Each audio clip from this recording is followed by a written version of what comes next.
கடந்த ஒரு சில வாரங்களுக்கு முன்னர் இலங்கை ஆசிரியர் சங்கம் ஒரு தொழிற்சங்க போராட்டத்தை முன்னெடுத்திருந்தது.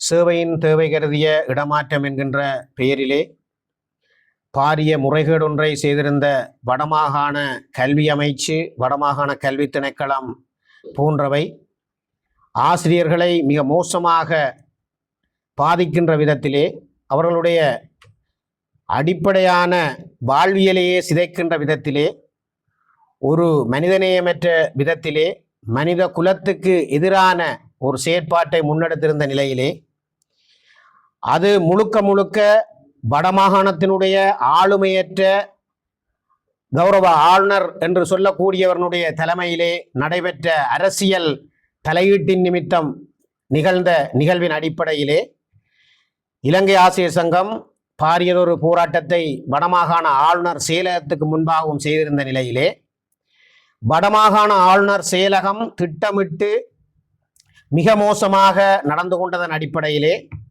நாங்கள்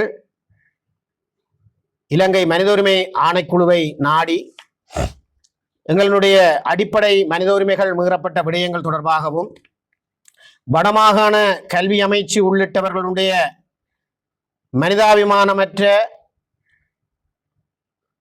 ஆசிரியர்களுடையவும் அவருடைய உறவினர்களுடையவும் வாழும் உரிமைகள் மிக மோசமாக பறிக்கப்படுகின்ற நிலைமைகளை நாங்கள் விசாரணைகளின் போது தெளிவுபடுத்தி, தேவை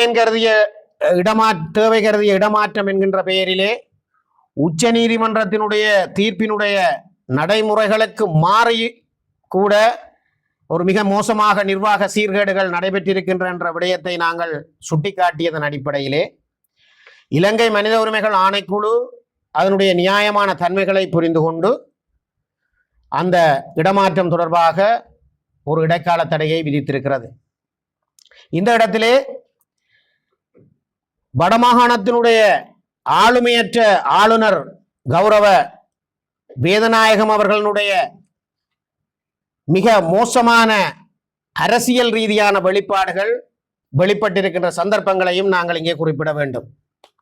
ஆளுநர் செயலகத்துக்கு முன்னாலே ஆசிரியர்கள் நீதி கோரி போராடிய பொழுது நிர்வாக முறைகேடுகள் தொடர்பாக, சட்ட முறைகேடுகள் தொடர்பாக தாவன விதிக்கோவைகளிலும் அரச சுற்று நிறுவனங்களிலும் குறிப்பிடப்பட்டிருக்கின்ற நடைமுறைகளுக்கு முரணாக சட்டவிரோதமாக செயற்பட்டிருக்கின்ற விடயங்கள் தொடர்பாக ஆளுநர் செயலகத்துடன் நாங்கள் தொடர்பு கொண்டு தெளிவுபடுத்த வெளிக்கிட்ட நிலையிலும் கூட ஆளுநர் செயலகம் அதை ஒரு கருத்தாக எடுத்து கூட இந்த ஆசிரியர்களுடைய நியாயத்தன்மைகளை விளங்கிக் கொள்வதற்கு தயாராக இருந்திருக்கவில்லை. இதன் காரணமாக இந்த என்பிபி அரசாங்கம் ஒருங்கிணைப்பு குழு என்கின்ற போர்வையிலே தமிழர்களுக்கு ஏதோ அபிவிருத்தி செய்வதாக காட்டிக்கொண்டு அங்கே குழப்பகரமான விடயங்களை செய்து கொண்டு எந்த விதமான ஒரு அபிவிருத்தியையும் செய்யாமல் ஒரு சாட்டுப்போக்கு காட்டுகின்ற ஒரு ஒருங்கிணைப்பு குழு கூட்டத்திலாவது எங்களுடைய விடயங்களை நாங்கள் தெளிவுபடுத்த வேண்டும் என்கின்ற அடிப்படையிலே ஆசிரியர்கள் அந்த ஒருங்கிணைப்பு குழு கூட்டத்திலே நீதியை கோரி இருந்தார்கள். அந்த நிலையிலும் கூட ஒருங்கிணைப்பு குழுவினுடைய தலைவராக இருந்திருக்கக்கூடிய தற்போதைய கடற்தொழில் அமைச்சராக இருக்கின்ற அமைச்சர் சந்திரசேகரன் அவர்கள் அந்த ஒருங்கிணைப்பு குழுவிலே ஒரு தலைவராக செயற்பட்டாரா என்கின்ற விடயங்களை நாங்கள் அந்த ஒருங்கிணைப்பு குழுவின் வீடியோ காட்சி மூலம் வெளிவந்த விடயங்களிலிருந்து அறிய முடிகின்றது. அந்த இடத்திலே இணைத்தலைவராக இருந்த கௌரவ ஆளுநர் அவர்கள் அந்த ஆசிரியனுடைய குரலாக ஒலித்த முன்னாள் பாராளுமன்ற உறுப்பினர், ஏனைய ஆசிரியர்கள், ஏன் அவர்களுடைய கட்சியை சார்ந்த என்பிபியினுடைய கட்சியை சார்ந்த பாராளுமன்ற உறுப்பினர் ரஜீவன் அவர்களே அந்த முறைகேடு தொடர்பாக தெளிவுபடுத்தி இருந்த பொழுதும் கூட அதனை செவிமடுத்து ஆசிரியர்களுக்கு நீதி வழங்க வேண்டும் என்கின்ற ஒரு அடிப்படை சிந்தனை கூட இல்லாமல் மிக வக்கிரமான போக்கிலே ஒரு அரசியல் நிகழ்ச்சி நிரலையும் ஆசிரியர்களை நாயை விட கேவலமாக மதிக்கின்ற தன்மையிலும் மனிதாபிமானமற்ற முறையிலும் நடந்து கொண்ட ஒரு கீழ்த்தரமான அரசியல்வாதிகளாக இந்த கௌரவ கடற்தொழில் அமைச்சர் சந்திரசேகரன் அவர்களும் கௌரவ ஆளுமையற்ற ஆளுநர் வேதநாயகன் அவர்களும் நடந்து கொண்ட விதம் என்பது இந்த வட மாகாணத்துக்கு கிடைத்த 2 சாபக்கேடுகளாக நாங்கள் கருதுகின்றோம். அந்த இடத்திலே இந்த அரசியல் அடிமையாக இருக்கின்ற ஆளுமையற்ற வடமாகாணத்தினுடைய ஆளுநர் நிர்வாக சீர்கேட்டுக்கு துணை போய் கொண்டிருக்கின்ற இந்த வடமாகாணத்தினுடைய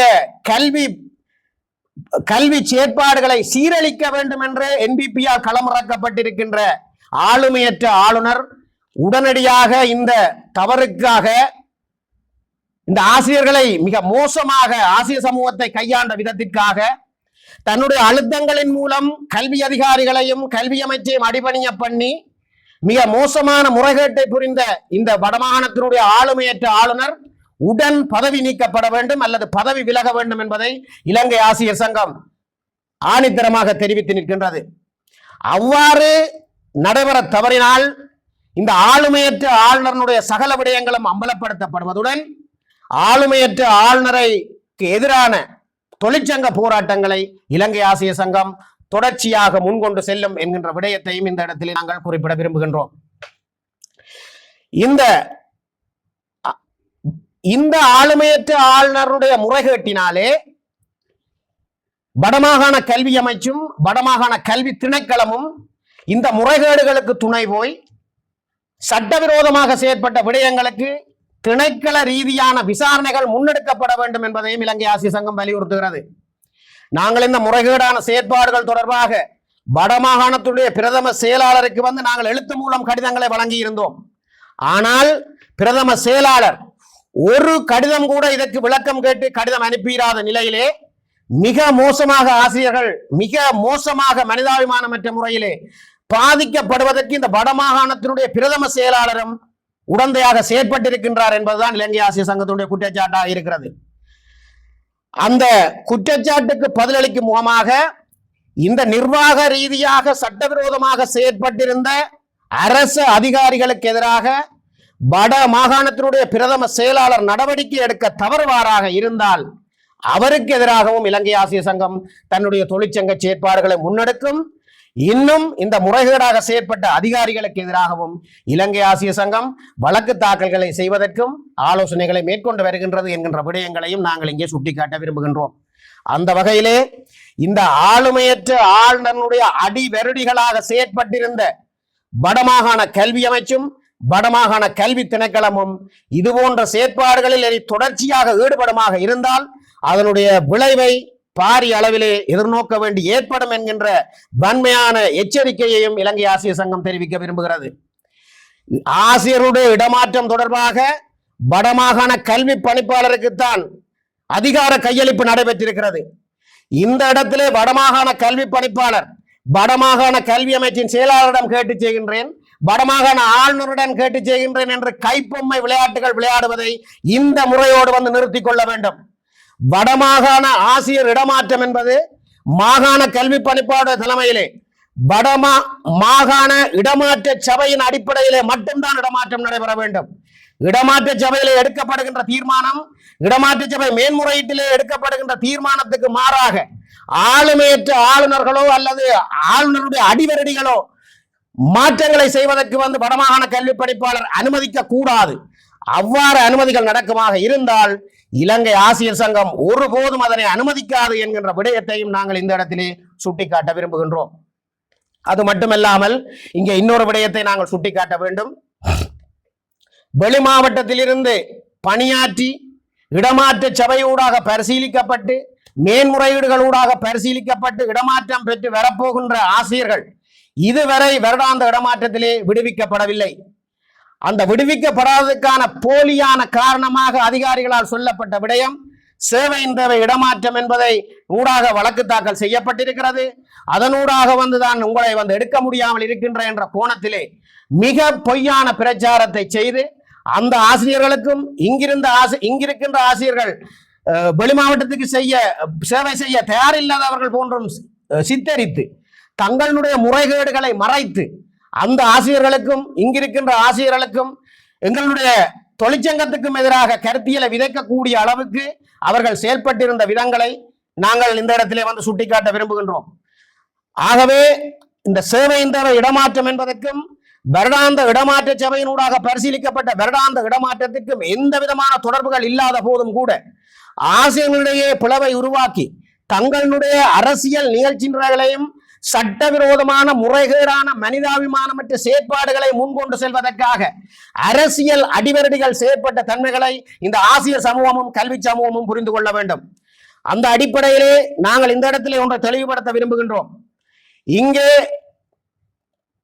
வெளிமாவட்ட சேவை செய்து இங்கு இடமாற்றத்துக்கு வருடாந்த இடமாற்ற சபை ஊடாக தகுதி பெற்ற ஆசிரியர்கள் 368 பேர் இங்கிருந்து சேவையின் தேவை என்ற அடிப்படையிலே தங்களுடைய அரசியல் நிகழ்ச்சிகளிலே இருக்கின்ற ஒரு காலமும் வேலை செய்யாத ஆசிரியர்களை மறைத்து அதிகாரிகளுடைய உறவினர்களையும் அதிகாரிகளுக்கு வேண்டப்பட்டவர்களையும் மறைத்து ஏற்கனவே வெளிமாவட்ட சேவைக்கு ஒத்த சேவைகளை செய்திருந்த தீவக வலயம் போன்ற பிரதேசங்கள், வெளிமாகாணம் போன்ற பிரதேசங்களை சேவைகளாக செய்திருந்தவர்களுடைய சேவைகளை மதிக்காமல் இடமாற்ற சபைக்கு முரணாக செய்யப்பட்ட இடமாற்றத்தினூடாக 193 பேருக்கு வந்து இடமாற்றத்தை இந்த ஆளுமையற்ற ஆளுநருடைய அதிகாரத்தின் மூலமாக இந்த ஆளுமையற்ற அதிகாரிகள் வழங்கி இருந்தார்கள், முதுகெலும்பில்லாத அதிகாரிகள் வழங்கி இருந்தார்கள்.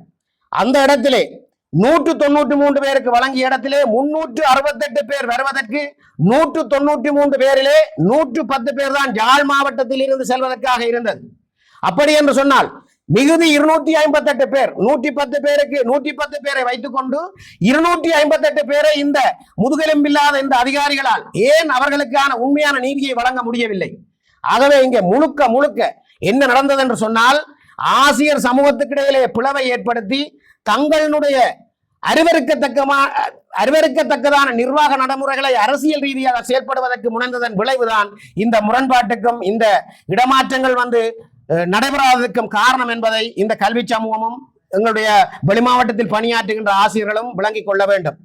இந்த அடிப்படையிலே கடந்த வருடம் இடமாற்ற சபையூடாக செயற்பட்டு மேன்முறையீடு பரிசீலிக்கப்பட்ட நிலையிலே வடமாகாணத்தினுடைய ஆளுமையற்ற ஆளுநரினால் நிறுத்தி வைக்கப்பட்ட, தன்னிச்சையாக நிறுத்தி வைக்கப்பட்ட 25 இடமாற்றங்கள் தொடர்பாக நாங்கள் தகவல் அறியும் சட்டத்தினூடாக நாங்கள் ஆரம்பத்திலேயே பெற்று இதனை அம்பலப்படுத்தி இருந்தோம். வடமாகாண ஆளுநரால் நிறுத்தப்பட்டவர்கள் மட்டும் 25 பேர் நாங்கள் இந்த தகவல் அறியும் சட்டத்துக்கு பிறகு எடுக்கப்பட்ட ஆவணத்துக்கு பிறகும் ஆளுநர் நிறுத்தி இருந்தார். இந்த முறைகேடுகளை நிவர்த்தி செய்ய முடியாமல் தன்னுடைய வேண்டப்பட்டவர்களை நிறுத்துவதற்காகத்தான் இந்த மனிதாபிமானமற்ற மனித குலத்துக்கு எதிரான செயற்பாட்டை இந்த வடமாகாணத்தினுடைய ஆளுமையற்ற ஆளுநர் செயற்படுத்தி இருந்தார் என்பதை இந்த சமூகம் விளங்கிக் கொள்ள வேண்டும். தான் இடமாற்றம் தனக்கு அநீதி இழைக்கப்பட்டதாக கூறி இங்கே அனுதாபத்தினை பெற்று ஆளுநராக வந்தவர் இன்று செய்கின்ற அநியாயங்களை வந்து இந்த வடமாகாண சமூகம் விளங்கிக் கொள்ள வேண்டும். ஒரு அரசியல் அடிவரடியாக இந்த ஆளுமையற்ற ஆளுநராக செயற்படுகின்ற விடயத்தை இந்த வடமாகாண கல்வி புலம் விளங்கிக் கொள்ள வேண்டும். வடமாகாண கல்வியை சீரழிக்கின்ற விதமாக இந்த ஆளுமையற்ற ஆளுநர் செயற்படுகின்ற விதத்தையும் இந்த வடமாகாண கல்வி சமூகம் விளங்கிக் கொள்ள வேண்டும். இங்கே வருடாந்த இடமாற்றத்திற்கும் அவர்கள் வருகின்ற வெளிமாவட்டத்திலிருந்து சேவை செய்து இங்கே தங்களுடைய சொந்த வலயத்துக்கு திரும்ப போகின்ற ஆசிரியர்களுடைய இடமாற்றம் உடனடியாக வழங்கப்பட வேண்டும். இங்கே இடமாற்ற கட்டளைகளை செயற்படுத்தல் என்கின்ற அரச சுற்றுநிறுவனத்தின் அடிப்படையிலே, அரச தாவன விதிகளினுடைய திருத்தங்களின் அடிப்படையிலே மிக தெளிவாக சொல்லப்பட்டிருக்கிறது. வருடாந்த இடமாற்ற கட்டளையை பெற்றுள்ள உத்தியோகத்தர் ஒருவர் உரிய திகதியில் புதிய நிலையத்தில் கட்டளையை தனது தற்போதைய நிலையத்தில் இருந்து சென்று நேர காலத்துடன் பொறுப்பேற்பதன் பேரில் அவரை அமைச்சு செயலாளர், திணைக்கள தலைவர் அல்லது நிறுவன தலைவர் விடுவித்தல் வேண்டும். மிக தெளிவாக சுட்டிக்காட்டப்பட்டிருக்கிறது. அது மட்டுமல்லாமல் வருடாந்த இடமாற்ற கட்டளை ஒன்று பெற்றுள்ள உத்தியோகத்தர் ஒருவருக்கு உரிய திகதியில் புதிய நிலையத்தில் கடமையை பொறுப்பேற்பதன் பொருட்டு தற்போதைய சேவை நிலையத்தில் இருந்து விடுவிப்பதற்கு நடவடிக்கை எடுக்காத அதிகாரிகளுக்கு எதிராக ஒழுக்காற்று நடவடிக்கை எடுப்பது ஒழுக்காற்று அதிகாரிகளின் பொறுப்பாகும் என்று குறிப்பிடப்பட்டிருக்கிறது. ஆகவே இந்த வருடாந்த இடமாற்றத்துக்கு வெளிமாவட்டத்தில் இருந்து சேவை செய்தவர்கள் இங்கே இடமாற்றம் வழங்கப்பட்டும் உரிய இடத்திற்கு இடமாற்றம் வழங்காத அதிகாரிகளுக்கு எதிராக ஒழுக்காற்று நடவடிக்கை எடுக்கப்பட வேண்டும் என்கின்ற விடயத்தையும் இலங்கை ஆசிரியர் சங்கம் இந்த இடத்திலே வலியுறுத்தி நிற்கிறது. இதை பிரதம செயலாளர் செய்ய வேண்டும். வடமாகாண கல்வி அமைச்சின் செயலாளர் இதனை தடுத்து நிறுத்துவாராக இருந்தால் அதற்கு எதிராகவும் இலங்கை ஆசிரியர் சங்கம் மிகப்பாரிய தொழிற்சங்க போராட்டத்திலே ஈடுபடும். அது மட்டுமல்லாமல் வருடாந்த இடமாற்ற கட்டளை ஒன்று பெற்றுள்ள உத்தியோகத்தர் ஒருவரை தனது நிறுவனத்தில் இருந்து விடுவிப்பதற்கு கடமைகளை மேவுவதற்காக அவருடைய அடுத்தமைப்பவர் வரும் வரையில் காத்திராமல் உள்ளக ஒழுங்கை செய்து அவரை விடுவிப்பதற்கு அமைச்சு செயலாளர், திணைக்கள தலைவர், நிறுவன தலைவர் நடவடிக்கை எடுக்க வேண்டும் என்று மிக தெளிவாக சுட்டிக்காட்டப்பட்டிருக்கிறது. ஆகவே வெளி மாவட்டத்தில் இருந்து இடமாற்றத்துக்கு தகுதி பெற்ற அனைத்து ஆசிரியர்களையும் இந்த 10ஆம் தேதி விடுமுறை விடுகிறது, தவணை விடுமுறை. தவணை ஆரம்பத்தின் போது வெளி மாவட்டத்தில் இருந்து இடமாற்றத்துக்கு தகுதி பெற்ற ஆசிரியர்கள் அனைவரும் அவர்களுக்கு இடமாற்ற சபை ஊடாக வழங்கப்பட்ட நிலையத்திலே கையெழுத்திடுவதற்கு அனுமதிக்கப்பட வேண்டும். அப்படி இல்லையாயின் இலங்கை ஆசிரியர் சங்கம் பாரியதொரு தொழிற்சங்க போராட்டத்தை முன்னெடுப்பதுடன் சட்ட ரீதியான செயற்பாட்டையும் முன்கொண்டு சென்று அவர்களுக்குரிய நீதியை வழங்க முன்னின்று உழைக்கும் என்பதையும் இந்த இடத்திலே நாங்கள் மிகவும் பொறுப்புடன் தெரிவித்துக் கொள்ள விரும்புகின்றோம்.